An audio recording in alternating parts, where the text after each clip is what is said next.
আল্লাহ আমার রব, এই রবি আমার সব। দামে দামে তুন মনে তারি অনুভব। আসসালামু আলাইকুম। প্রিয় উপস্থিতি, আলহামদুলিল্লাহ আমরা দীর্ঘদিন যে দিনের অপেক্ষায় ছিলাম, আজকের সেই দিন 11টা থেকে নিয়ে রাত 7টা পর্যন্ত সেই দীর্ঘ সময় আমরা অতিবাহিত করেছি। আল্লাহ আমাদেরকে দিয়ে অতিবাহিত করিয়েছেন তার দিন শিক্ষার মাধ্যমে, তার রাসূলের অনুসরণের মাধ্যমে। তাই শেষের দিকে আমরা চলে এসেছি।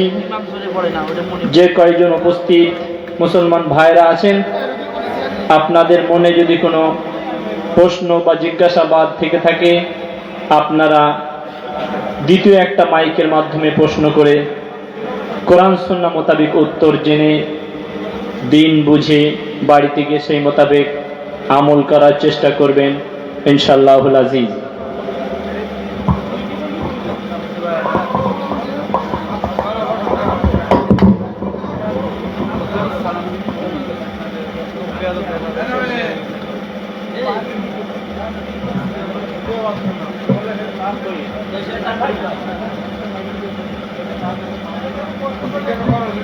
যাদের প্রশ্ন করার ইচ্ছা জাগবে আপনারা একটু হাত তুলবেন, যাতে করে দ্বিতীয় মাইকম্যান আপনাদের কাছে মাইকটা পৌঁছাতে পারে।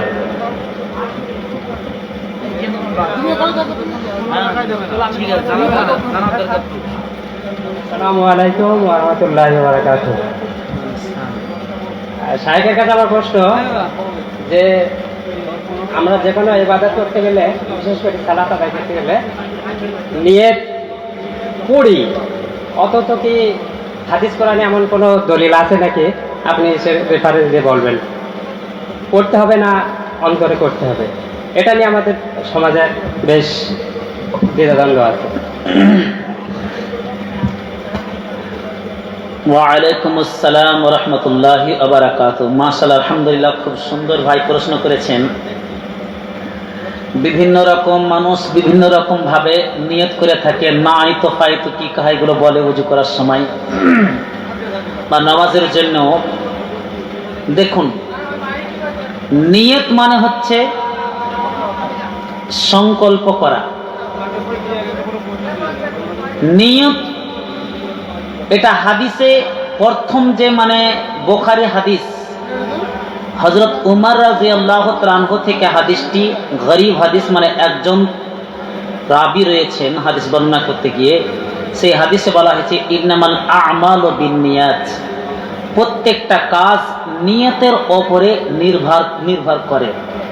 ওয়া ইন্নামা লিইমরিইন মা নাওয়া, আর যেই কাজ যে মানুষটা করবে তার প্রতিফল সে পাবে। ফাইন কানাত হিজরাতুহু ইলাল্লাহি ওয়া রাসূলিহি ফাহিজরাতুহু ইলাল্লাহি ওয়া রাসূলিহি। হাদিসটা বড় আছে। কেউ যদি আল্লাহ এবং আল্লাহ রাসূলকে সন্তুষ্ট করার জন্য যদি হিজরত করে থাকে, তাহলে সেই জন্য আল্লাহ এবং আল্লাহ রাসূলের জন্য হিজরত করলো। তো এক কথায় প্রত্যেকটা কাজ, ভালো কাজ যতগুলো আছে সব কাজ নিয়তের উপরে নির্ভর। তবে নিয়তটা মুখে যে করবে, এটাকে বেশিরভাগই ইসলামিক যারা বিদ্বান রয়েছেন, জ্ঞানী গুণী যারা লোক রয়েছেন, যেমন নাসিরউদ্দিন আলবানী, শেখ উসাইমিন, আব্দুল্লাহ বিন বাজ, ইনারা বলেছেন মুখে নিয়ত করা হচ্ছে বেদাত। এই এবার কিউ কে প্রশ্ন করলে কিউ? আচ্ছা, তাহলে মুখে নিয়ত এটা বেদাত, মানে যে জিনিসটা কোরআন হাদিসে নেই ওটা নতুন করে বানানো।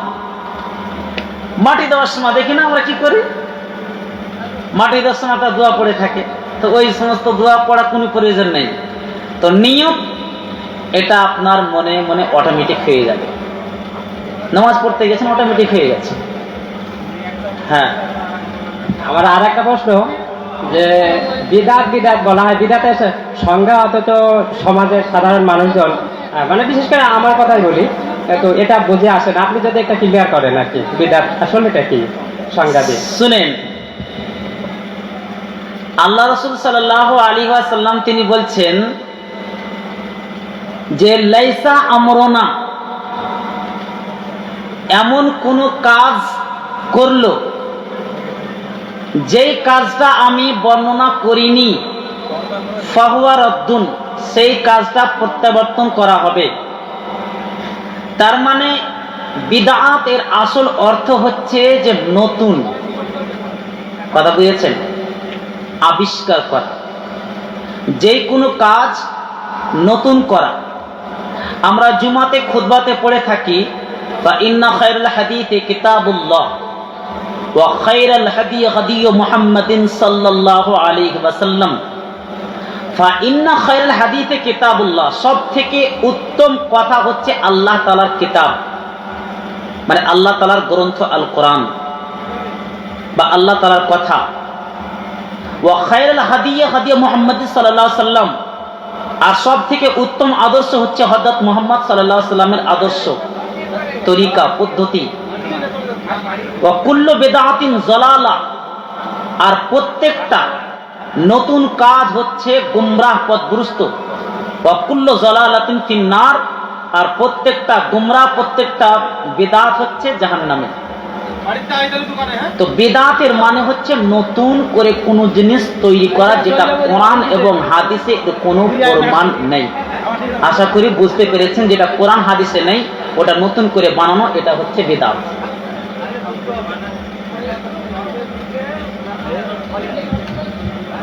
হ্যাঁ হুজুর, আমার একটা প্রশ্ন, সিদ্দিকা কথার অর্থ কি? আর দ্বিতীয় প্রশ্ন, ইমাম সাহেবের যদি একটা পা ছোট হয় তার পিছনে নামাজ পড়া জায়েজ না না জায়েজ? তৃতীয় প্রশ্ন, জলসা আমরা দিই কোটি কোটি টাকা খরচা করে, যেমন জলসা তেমন, জলসা না দিলে কি গুনাহ হবে? মাশাআল্লাহ, এই ভাই প্রশ্ন করেছেন, প্রথম প্রশ্ন করেছেন সিদ্দিকা। সিদ্দিকা এর মানে হচ্ছে সত্যবাদী,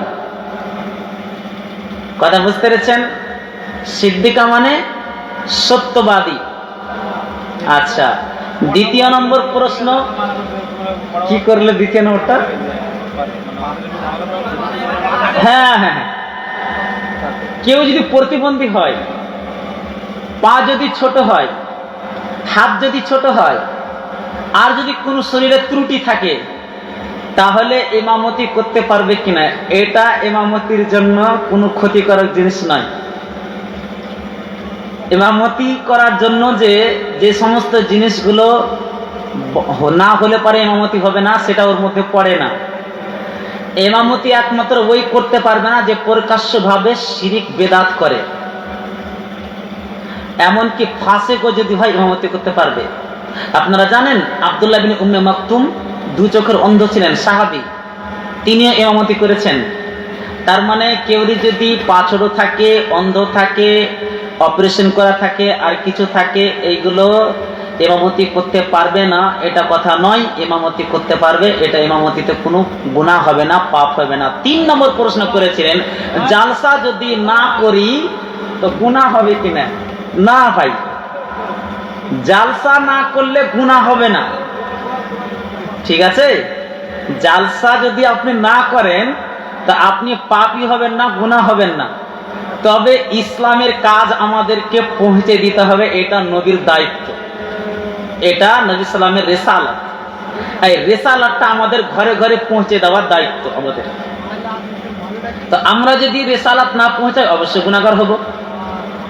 আপনি এভাবে জালসা না করে বাড়িতে আপনি ইনডোর ভাবে প্রোগ্রাম করেন, আপনার মেয়েকে আপনি বুঝান, আপনি হয়তো নিজে জানেন না কথাটা, তো আপনি জানবেন, তো জানার জন্য কি করবেন? হুজুরের কাছে যাবেন।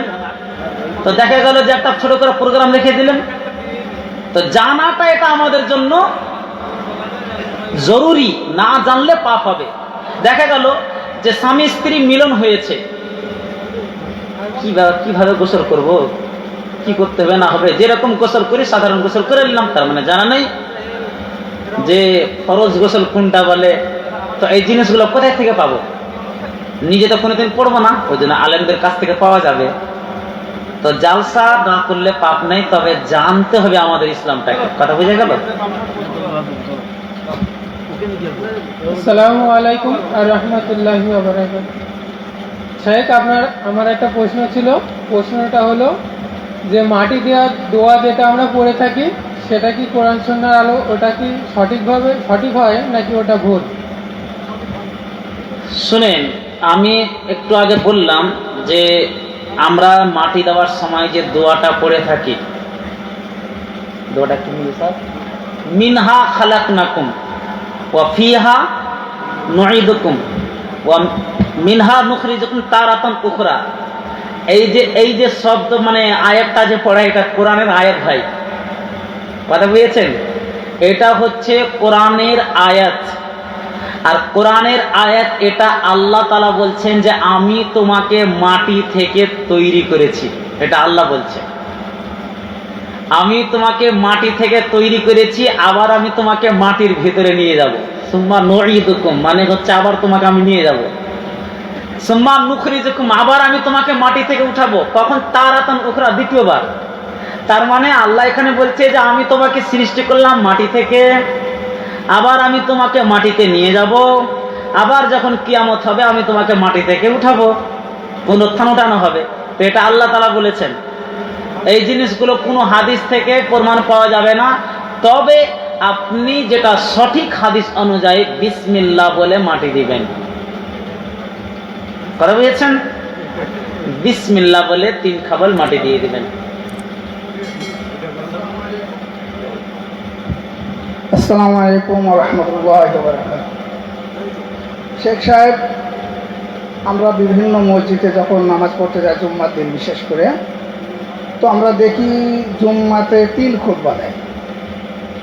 প্রথম একটা বসে খুতবা বাংলায় বয়ান করে, তারপরে আরবিতে বয়ান করে। এই ব্যাপারে আপনি কি বলেন? ওয়ালাইকুম আসসালাম ওয়া রাহমাতুল্লাহি ওয়া বারাকাতুহু। আমাদের ভারত উপমহাদেশ, বাংলাদেশ, পাকিস্তানে যে জিনিসটা আমরা ভুল বুঝেছি, আমরা শুধু মনে করি যে আরবিটাই হচ্ছে খুতবা। সব থেকে বড় ভুল বুঝেছি আমরা এটা। খুতবা মানে হচ্ছে এটা আরবি শব্দ, বাংলাতে একে বক্তব্য বলা হয়, আরবিটাকে মনে করা হয় খুতবা, আর বাংলাটাকে কি বলে? বয়ান। তো বয়ান তো আবার তো ওই উর্দু আরবি দিকে যাচ্ছে।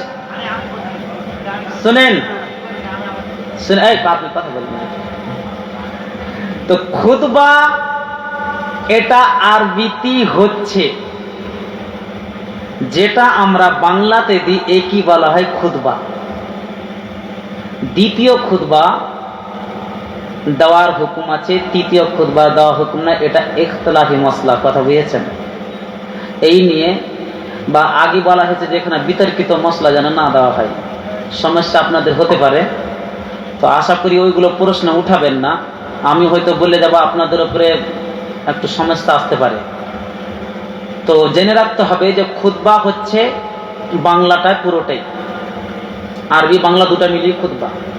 ওটাকে আরবিতে বলা হয়, আরবিতে পড়া হয়, যেটা আল্লাহ রাসূল পড়েছিলেন প্রথম খুতবাটা, ওই জন্য ওকে বলা হয় খুতবায়ে মাসনুনা। মানে প্রথম যেটা আরবিতে বলা হয় এটাকে বলা হয় খুতবায়ে মাসনুনা, তারপরেরটাও কিন্তু খুতবা। আম্মা বাদ বলে কেন? মানে হামদ সালাতকে বাদ, মানে প্রশংসা, আল্লাহর প্রশংসা, নবীর দরুদের বলার পরে আবার এবার কথা চালু করছে, কথা বুঝে গেল? তো পুরোটাই খুতবা। এই যে বক্তব্য দিচ্ছে এটা একটা খুতবা। খাতাবা মানে কি জানেন? কে বলতে পারবে খাতাবা মানে কি? খাতাবা মানে হচ্ছে পেগাম, প্রস্তাব দেওয়া। তো এটা বক্তব্য হলো কি হলো না? ওই জন্য একটা হাদিসে আছে যে এজা খাতাবা আহাদুকুম, যখন তোমাদের কাছে কোনো পেগাম নিয়ে যাবে, মান তারজাউনা দীনাহু ওয়া খুলুকাহু, তোমরা যদি তার দিনদারিতে যদি সন্তুষ্ট থাকো তাহলে তোমার মেয়ের বিয়ে দিয়ে দাও। তাহলে ওখানে খাতাবা মানে হচ্ছে কি? পেগাম, প্রস্তাবের কথা এসছে। তো খুতবা মানে হচ্ছে যে বয়ানটাকে বলা হয়, বক্তব্যটাকে বলা হয়, লেকচারটাকে বলা হয়। আশা করি বুঝতে পেরেছেন।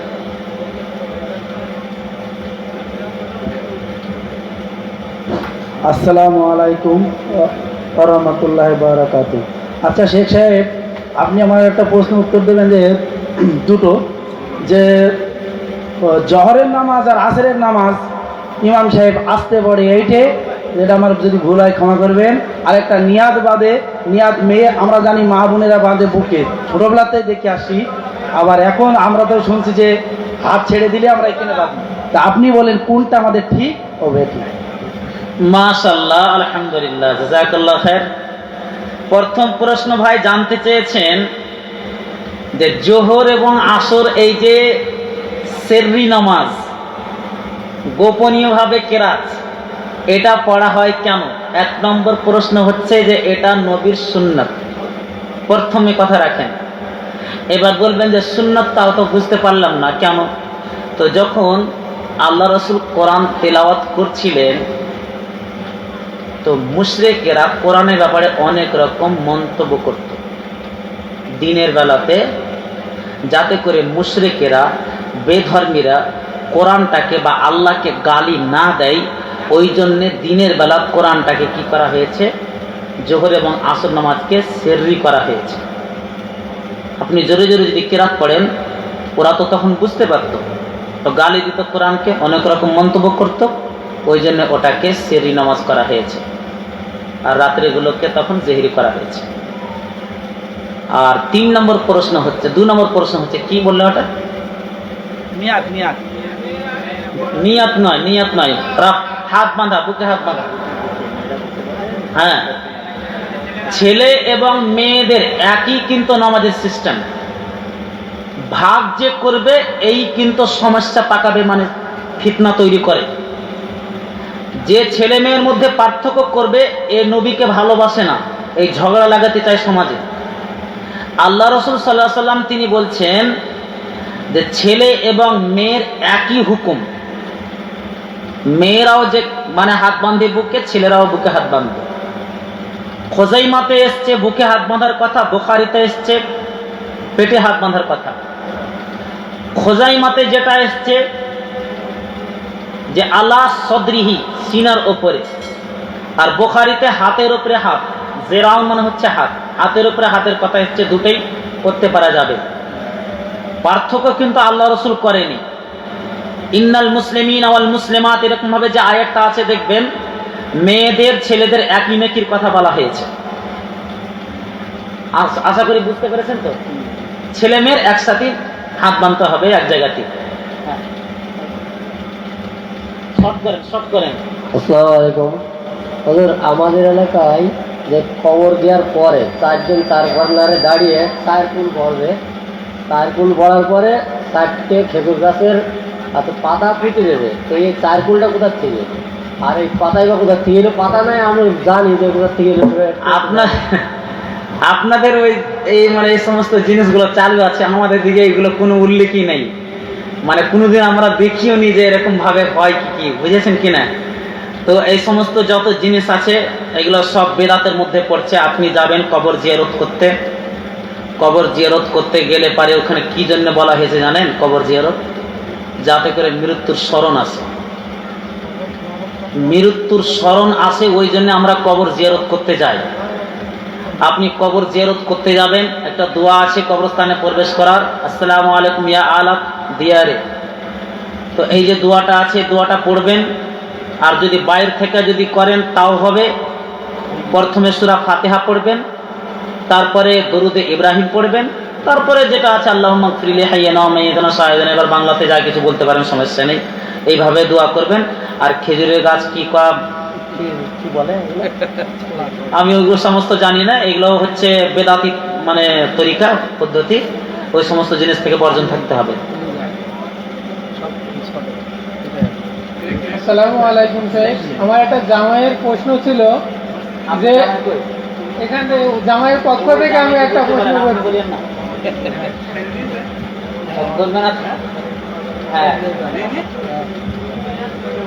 আসসালামু আলাইকুম সাহেব, আমার একটা মার পক্ষ থেকে মানে প্রশ্ন হলো, নামাজের নিয়ত, যে নামাজ শিক্ষা বই যেগুলো চটি বই পাওয়া যায় সেখানে নামাজের নিয়ত আছে, যেমন সালাত রাকাতের সালাতে, আরবার রাকাতের সালাতে, ঠিক আছে? এই মানে এই নিয়তটা কে আবিষ্কার করলো? যদি নাই থাকে তাহলে বইতে কেন লিখলো, আর কোথা থেকে এটা আসলো? এটা কি সত্যি যুক্তিযুক্ত আছে? আর নিয়তটা আসলে কি?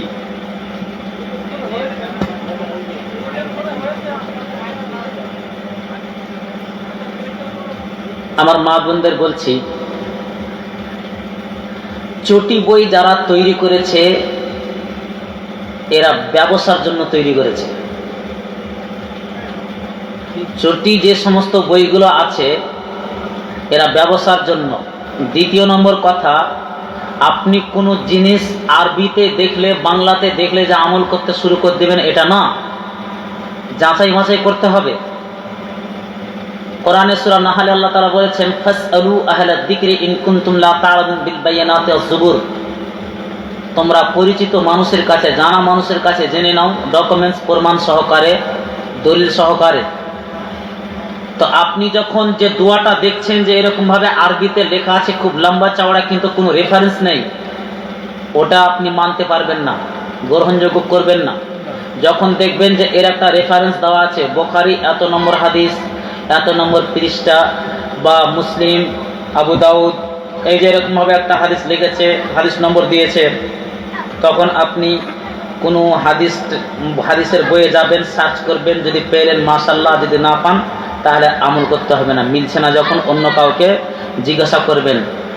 আপনি মাছ কেনার জন্য ভালো মাছ বাছাই করবেন, কাঁটা বেছে বেছে খাবেন, আর ইসলামটাকে এইরকম সহজে নিয়ে নেবেন না। ইসলামটাকে যাচাই বাছাই করতে হবে। যে কোনো জিনিস, আমাদের ছেলের জন্য যখন আমরা বউ খুঁজতে যাই, ওটা বউ ভালো নাই, নাক চাপটা, এর চেহারা ঠিক নাই, এ সাম্বরণ, এ কি কাহা, ওইগুলো ত্রুটি খুঁজতে শুরু করি। আর যখন দিনের বাবের কথা আসছে, কেউ বললে পরে আমল করতে শুরু করে দিই। অত সহজে নিলে হবে জিনিসটাকে? না, সহজে নিবেন না। ওটাকেও যাচাই বাছাই করতে হবে, বাছাই করতে হবে। আশা করি বুঝতে পেরেছেন। আর চটি ফটি বই থেকে দূরে থাকবেন। অনেক এখন সব ভাষাতেই বুখারী মুসলিম বেরিয়ে গেছে। আপনার কোনো যদি হাদিসে সন্দেহ থাকে তাহলে বুখারী মুসলিম এই দুটো হাদিস কমসে কম বাড়িতে রাখেন। অন্য হাদিস যদি আপনি বলেন ডাউট হয়, সন্দেহ হয়। বলছি সাহেব, আমাদের এক ইমাম সাহেব বলেছেন যে বুখারী হাদিসটা যে পড়বে তার ঈমান থাকবে না, আর বুখারী হাদিসটা থেকে যে উত্তর করবে সে নাকি কাফের হয়ে যাবে। এটা কি সত্যি? এটা সত্যি কি ওকে জিজ্ঞাসা করবেন। আসসালামু আলাইকুম রহমতুল্লাহ বারাকাতুহু। ইমাম সাহেব, আপনার কাছে আমার একটা প্রশ্ন আছে। আমি ইসলাম সম্পর্কে অতটা হাদিস সম্পর্কে আমার জ্ঞান নেই, তবু সমাজে যেটা চলছে আর কি, সেই উপলক্ষে একটা আমি কথা বলছি। যেটা আমরা পূর্বপুরুষ থেকে পড়ে আসছি যে নামাজের পরে, সালাম ফেরানোর পরে যে আমরা মোনাজাতটা করি, এখন আমাদের সমাজ ব্যবস্থায় দেখা যাচ্ছে এটা নিয়ে দ্বিমত দেখা দিচ্ছে। এটা অ্যাকচুয়ালি কেউ বলছে না মোনাজাত করা যাবে, কেউ বলছে না যাবে না, কিন্তু আমরা পূর্বপুরুষ দেখে আসছি, আমরা এভাবে মোনাজাত করে আসছি। আর আমি এটুকু জানি যে নবীজু মোনাজাত করেছে। আপনার এ সম্পর্কে আমার একটু বললে হয়তো ভালো হবে।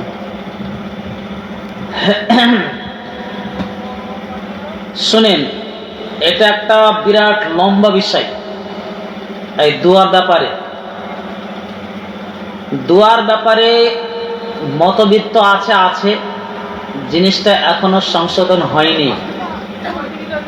নামাজের মধ্যে কেউ কেউ বলছে সালাম ফেরার পর একা একাই দোয়া করতে পারে, কেউ কেউ বলছে জামাত ভাবে দোয়া করতে পারে,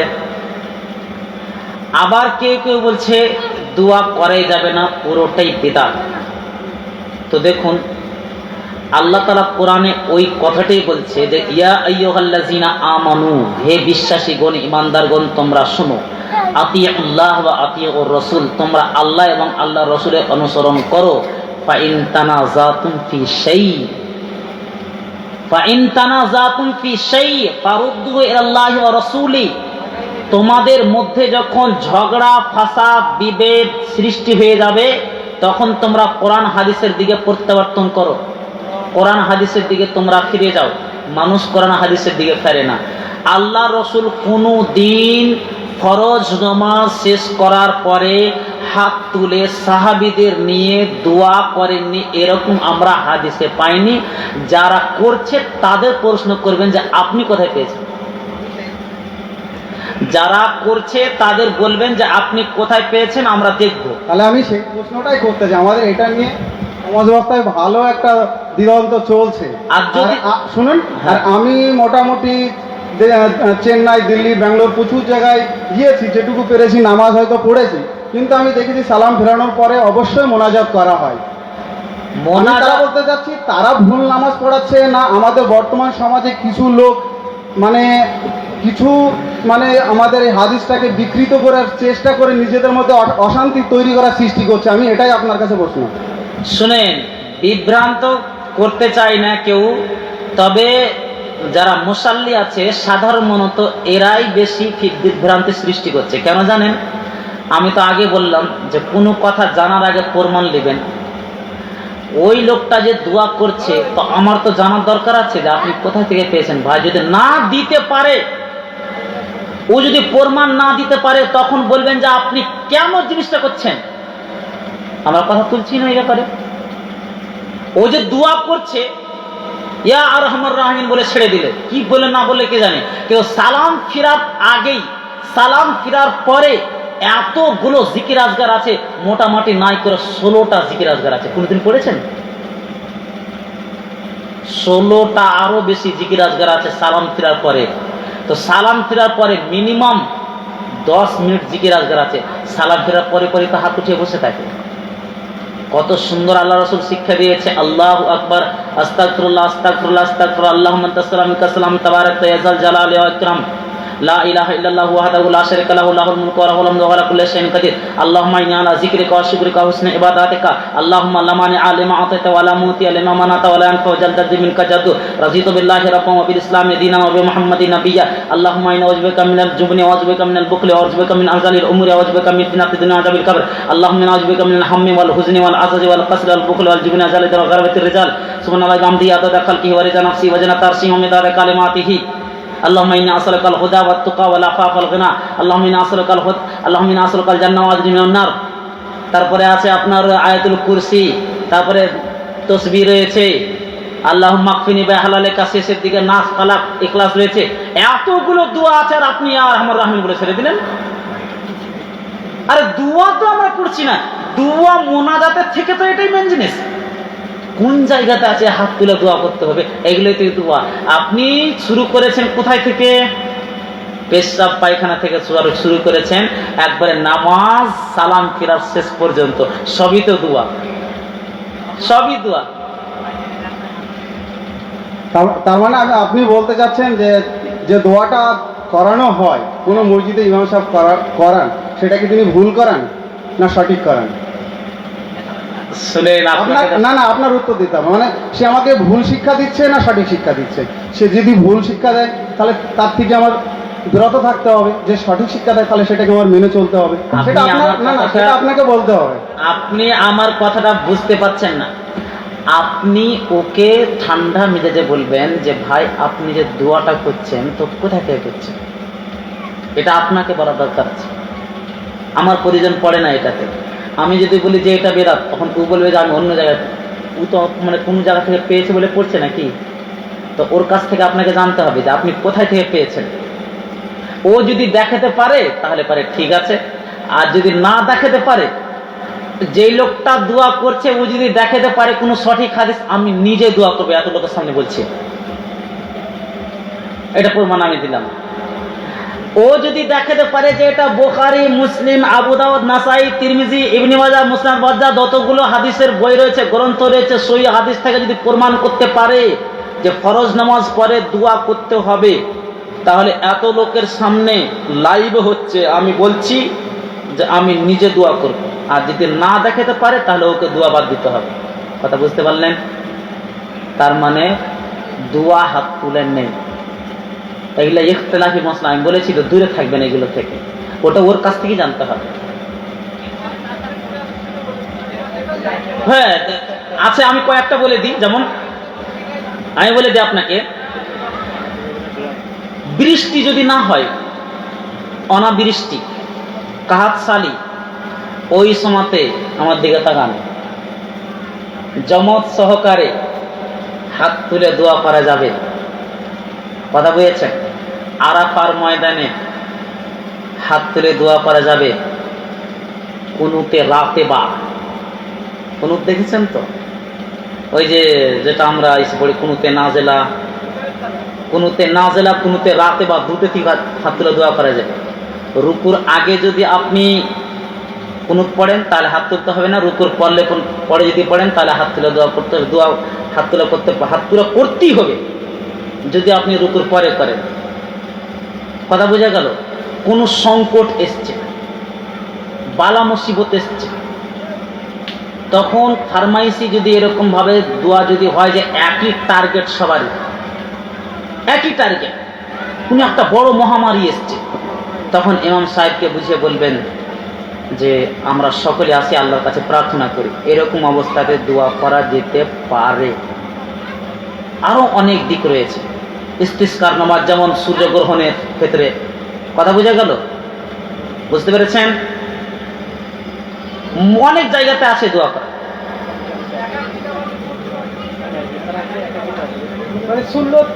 আপনাকে বলি, যদি কিছু চাওয়ার জিনিস থাকে, সব থেকে ভালো হবে কি, রাত্রে আপনি আজানের আধ ঘন্টা বা 15 মিনিট বা 1 ঘন্টা, ফজরের আজানের আধ ঘন্টা 15 মিনিট আগে উঠেন, 2 রাকাত নামাজ পড়েন, আল্লাহর কাছে কান্না করে দোয়া করেন, যেটা চাইবেন সেটাই পাবেন ইনশাআল্লাহ, সন্দেহ নেই।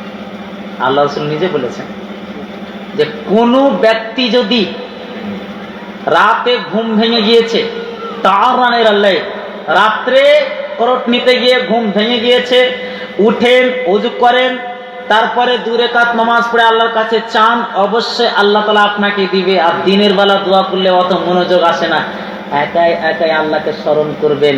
মানুষের সামনে যদি স্মরণ করেন তাহলে অহংকারী এসে যাবে। কান্না করতে গেলে আল্লাহকে একা একা কান্না করবেন। কেন বলা হয়েছে যে যতগুলো নফল ইবাদত আছে সব থেকে উত্তম ইবাদত হচ্ছে তাহাজ্জুদের নামাজ। যতগুলো সুন্নত আছে, নফল মানে সুন্নত, কথা বুঝেছেন? তো ওই তাহাজ্জুদের নামাজ যে নিজেও পড়বে, তার স্ত্রীকে উঠাবে, এদের ব্যাপারে সূরা আপনার ফুরকানের মধ্যে আল্লাহ তাআলা ঘোষণা করেছেন। হ্যাঁ, তারপরে শেষ করেন আপনাকে। বলছি সাহেব, আমরা কুরআন এবং সহিহ হাদিস মেনে চলতে চাই বা চলি, এই কারণে আমরা নিজেরাও জানি না, গ্রামের কিছু লোক আমাদেরকে আহলে হাদিস বলে। আহলে হাদিস কথার অর্থ তারা বলে নাকি ফিরাউন, নমরুদ, এদের ফাহাদিস। তো এখানে হাদিস স্পষ্ট আছে, সূরা মনে হয় নাজমের মধ্যে আছে জিনিসটা, যে ফাবিআইয়ি হাদিসিন বাদাহু ইউমিনুন, যে এই হাদিসের পরে কোন হাদিস আছে যে তোমরা ঈমান নিয়ে আসবে। তার মানে কোরআন যে একটা কিতাব, এই কিতাবের পরে কোন একটা বই আছে যে তোমরা ঈমান নিয়ে আসবে। তার মানে কোরআন এবং হাদিসকে আহলে হাদিস বলা হয়, যারা কোরআন এবং হাদিস মেনে চলে। প্রশ্ন হলো এই জায়গাতে যে আমরা যারা নিজেকে আহলে হাদিস মনে করি, আহলে হাদিস কারা? যারা হাদিস কোরআন মানবে। তো আহলে হাদিস একজন যে নিজেকে হানাফি মনে করে, ইনিও আহলে হাদিস, ও কিন্তু জানে না, ও কি হাদিস মানে না? মানে। তো আহলে হাদিস মানে হচ্ছে যে হাদিস কোরআন মানবে, তিনি তো আহলে হাদিস। সাহাবায়ে কেরাম, সালফে সালেহিন, ইনারাও আহলে হাদিস ছিলেন। আহলে হাদিস এটা কোনো সংগঠন নয়, আহলে হাদিস কোনো ফিরকা নয়। আহলে হাদিস এটা সাহাবীরা ছিলেন, তাবিরা ছিলেন, তাবে তাবি ছিলেন। আবু হানিফা আহলে হাদিস ছিলেন। তিনি বলেছেন ইযা সাহাল হাদিস ফাহুয়া মাযহাবি, যেটা সঠিক, যেটা মানে কথা রয়েছে সেটাই হচ্ছে আমার মাযহাব। তো তিনিও আহলে হাদিস ছিলেন। আহলে হাদিস একজন হানাফি ভাই আহলে হাদিস, যিনি হাদিস কোরআন মেনে চলবেন, তিনি হচ্ছেন আহলে হাদিস। আমরা বলছি না যে আহলে হাদিস এটা কোনো একটা জামাত, একটা গ্রুপ, একটা ফিরকার মধ্যে পড়ছে। কথা বুঝে গেল? তো আহলে হাদিসের ব্যাপারে যাদের মন্তব্য রয়েছে, তিনারা তওবা করবেন। আহলে হাদিস হানাফি ভাই, ওনারও কোরআন মানে, হাদিস মানে, ওনারও আহলে হাদিস। আমরা বলছি না যে আমরা আহলে হাদিস। ইমাম শাফি রহমাতুল্লাহ আলাইহি, তিনি কি আহলে হাদিস বলেছেন? আহলে হাদিস ঠিক আছে, আপনি পরিচয় দিবেন না, আপনি বলবেন আমি মুসলিম। হ্যাঁ, কি বলছেন? বলছি সাহেব, আমাদের যে মাটা প্রশ্ন করেছিল, তিনি হয়তো আপনার নিয়ত সম্পর্কে মানে প্রশ্নটা ক্লিয়ার বুঝতে পারেননি। তিনি আবারও এসেছিলেন আমার কাছে, তো আবার এসে বলে গেলেন যে বিভিন্ন নামাজের নাম ধরে, যেমন মাগরিবের ফজরে, সালাত রাকাতের সালাতে, ঠিক আছে, এইভাবে এইগুলো কি করা যাবে কি যাবে না? আর যদি না যায় তাহলে শুনেন, আপনাদের আমি আপনাদের আমি নমাজের এটা বলে দিচ্ছি, দেখেন 12 রেকাত সুন্নত করলে জান্নাতে একটা ঘর নির্মাণ করা হবে। 12 রেকাত সুন্নত যদি কেউ পড়ে জান্নাতে একটা ঘর তৈরি করা হবে।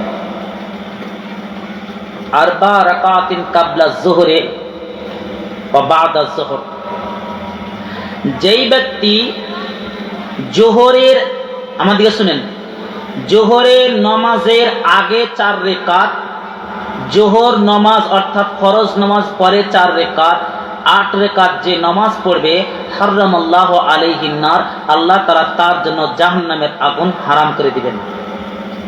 কথা বুঝে গেল? আসরের কিন্তু সুন্নত নামাজ নেই, ভালো করে বুঝেন, আসরের সুন্নত নামাজ নেই। কোনো ব্যক্তি যদি আসরের 4 রেকাত নামাজ পড়ে তাহলে আল্লাহ তাআলা তার উপরে দয়া করবেন, মেহেরবানি করবেন।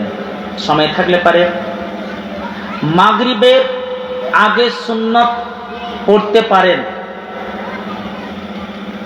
আর মাগরিবের পরে সুন্নত 2 রেকাতই পড়বেন, এর বেশি পড়বেন না। তার মানে মাগরিবের নামাজ হচ্ছে মোট 5 রেকাত নামাজ, 3 রেকাত ফরজ, 2 রেকাত সুন্নত। এশার আগে সুন্নত নেই, এশার পরে 2 রেকাত সুন্নত। তাহলে এশার 4 রেকাত ফরজ, 2 রেকাত সুন্নত, 1 রেকাত বিতির, 7 রেকাত নামাজ। কে জানি হানাফি ভাইরা কোথায় থেকে 17 রেকাত পেয়েছে, আমি দেখতে পাইনি। ভাই যেবার পেয়ার বেহেস্তি যাওয়ার এই বইগুলাকে কোনো জায়গাতে বাক্সতে ভরে দেন না, কোনোদিন খুলবেন না। দাঁড়ান দাঁড়ান, তারপরে যেটা মেন নামাজ হচ্ছে ফজর নামাজ। এই ফজরের নামাজ আল্লাহ রাসূল বলছেন রাকাতাইনে কাবলাল ফজরে, যেই ব্যক্তি ফজরের আগে 2 রেকাত নামাজ পড়বেন, আল্লাহ তাআলা দুনিয়াতে এবং দুনিয়ার যা কিছু আছে তার থেকেও উত্তম হচ্ছে ফজরের 2 রেকাত। কথা বুঝে গেল? তো 12 রেকাত সুন্নাত আবার গণেন, আমি বলছি 12 রেকাত সুন্নাতটা। জোহরের আগে 4 রেকাত, পরে 2 রেকাত, কত হলো? 6 রেকাত। মাগরিবের পরে 2 রেকাত, কত হলো? 8 রেকাত। এশারের পরে 2 রেকাত, কত হলো? ফজরের আগে 2 রেকাত, 12 রেকাত। যদি পারেন, সময় না থাকে, জোহরের আগে 2 রেকাত, পরে 2 রেকাত পড়তে পারেন, পড়তে পারেন। জোহরের আগে 4 রেকাত, পরে 4 রেকাত পড়বেন, জাহান্নাম হারাম হবে। জোহরের আগে 4 রেকাত, পরে 2 রেকাত পড়বেন, জান্নাতে একটা ঘর তৈরি হবে। কথা বুঝতে পারছেন? ইখতিলাফের দিকে না গিয়ে হাদিস দেখেন, হাদিসে যেটা পাবেন সেটাই আমল করবেন। মানুষের কথা নিয়ে চলবেন না, মানুষ নবী নয়, নবী হচ্ছেন একজনেই, তিনাকে ফলো করতে হবে। 5 পয়সাও দেওয়া হয় না তার জন্য। কথা বুঝে গেল? নবী সাল্লাল্লাহু আলাইহি ওয়াসাল্লাম যেটা বলেছে এটাই চূড়ান্ত সিদ্ধান্ত। মানুষের অনুসরণ করলে মানুষ জাহান্নামে যাবেই যাবে, সন্দেহ নেই। হ্যাঁ, ছেড়ে দেন, ছেড়ে দেন। ছোট্ট প্রশ্ন। আসসালামু আলাইকুম, বেয়াদবি ক্ষমা করবে হুজুর। বলছি এটা বিজ্ঞানের যুক্তি, এর জন্যই আমাকে বাধ্য হচ্ছে যে হযরত মুহাম্মদ সাল্লাল্লাহু যে এত কামেল ছিল, যখন চলতো লম্বা তরোয়াল কেন রাখতো? 2 নম্বর প্রশ্ন, উনার 11টা স্ত্রী কেন ছিল? 3 নম্বর প্রশ্ন, উনি 500 কিলোমিটার থেকে জানতে পারতো কি হবে না হবে, তাহলে হাসান হোসেনকে সতর্ক কেন করে দিল না? এইবার হুজুর আমার অনুরোধ, এটা ধীরে সুস্থে প্রশ্নের উত্তরটা দেবেন, যেন গুদাম সাফ করা প্রশ্ন দেন। কি বললেন?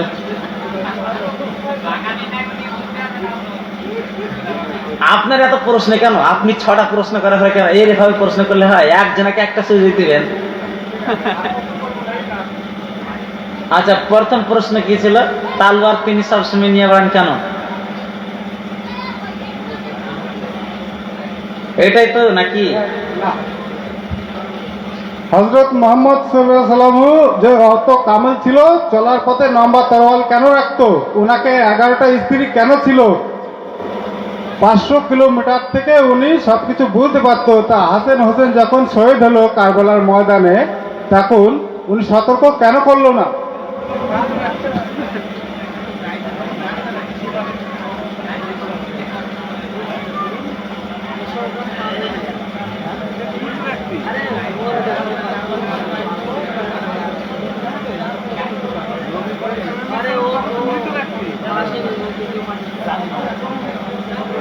হ্যাঁ হ্যাঁ হ্যাঁ, শুনেন শুনেন,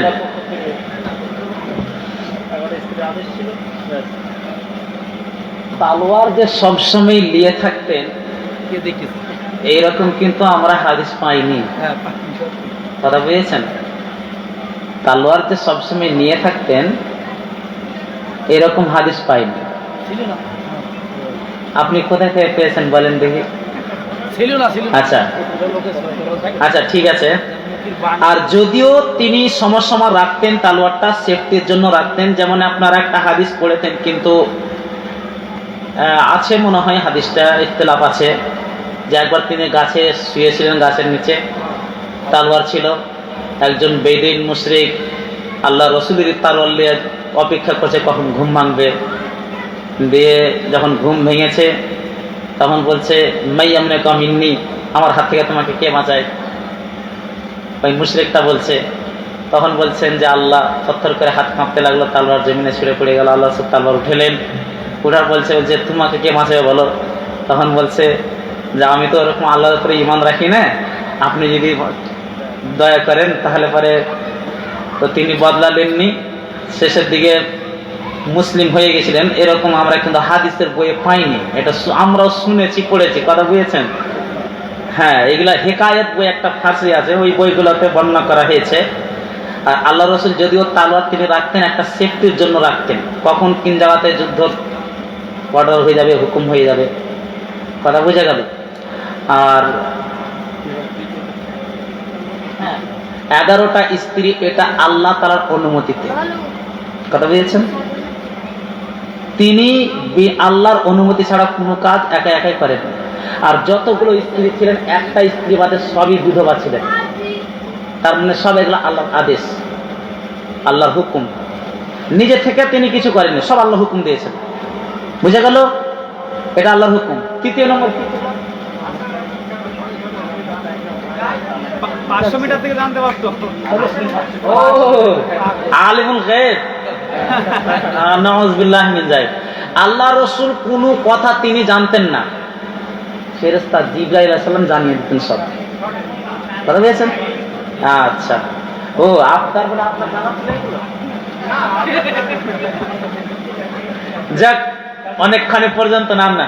আসসালামু আলাইকুম হুজুর, বলছি যে আমাদের এই সমাজে, আমি কিন্তু সৌদিতেও ছিলাম 7-8 বছর, কিন্তু ওখানে দেখেছি মা বাবা মারা গেলে কাউকে খাওয়ানো হয় না, কিন্তু আমাদের এই সমাজে আসলে এই নিয়ে কিন্তু দেশ বিদেশে যখন ছেলেরা কেউ যায়নি তখন কিন্তু এরা জানতো না, এই নিয়ে কিন্তু এখন ডাঙ্কা বাজছে। তো এখন হচ্ছে প্রশ্ন, বাবা মা মারা গেলে কি এটাকে কি বাড়িতে কর্মছানি দিয়ে দাওয়াত দিয়ে কি হুজুরদের গ্রামের সবাইকে কি খাওয়াতে হবে আত্মীয় স্বজনকে? এটা কি হাদিসে আছে? বলবেন। ইসলাম কি বাপের সম্পত্তি নাকি? বলে না। ইসলাম কি কারি বাপের সম্পত্তি? এটা না, ইসলামটা এটা কাউরি নয়। ইসলামটা হচ্ছে আল্লাহর রসুলের দেওয়া একটা বিধান, এটা আল্লাহ তাআলার একটা মাযহাব।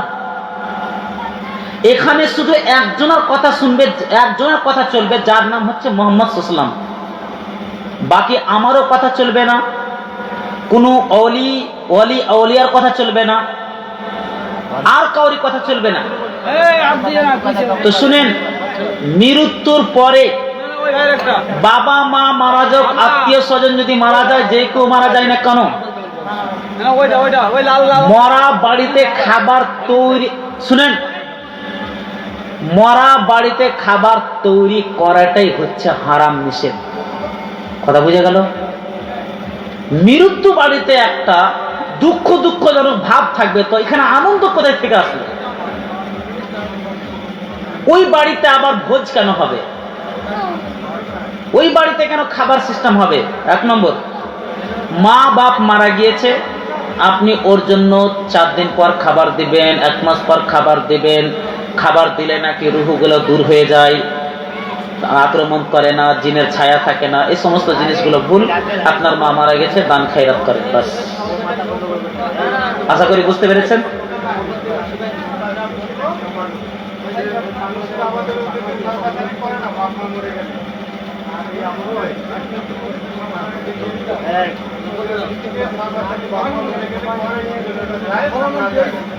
না বললাম তো হারাম, এটা হারাম।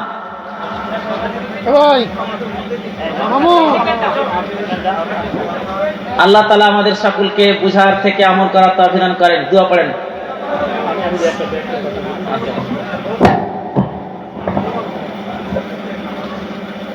প্রিয় উপস্থিতি, আলহামদুলিল্লাহ, আমরা দীর্ঘ সময় ধরে যে দীর্ঘদিনের পরিশ্রম মেহনত করে একটা দ্বীনি মাজলিস কায়েম করার জন্য দীর্ঘদিন দীর্ঘ সময় লা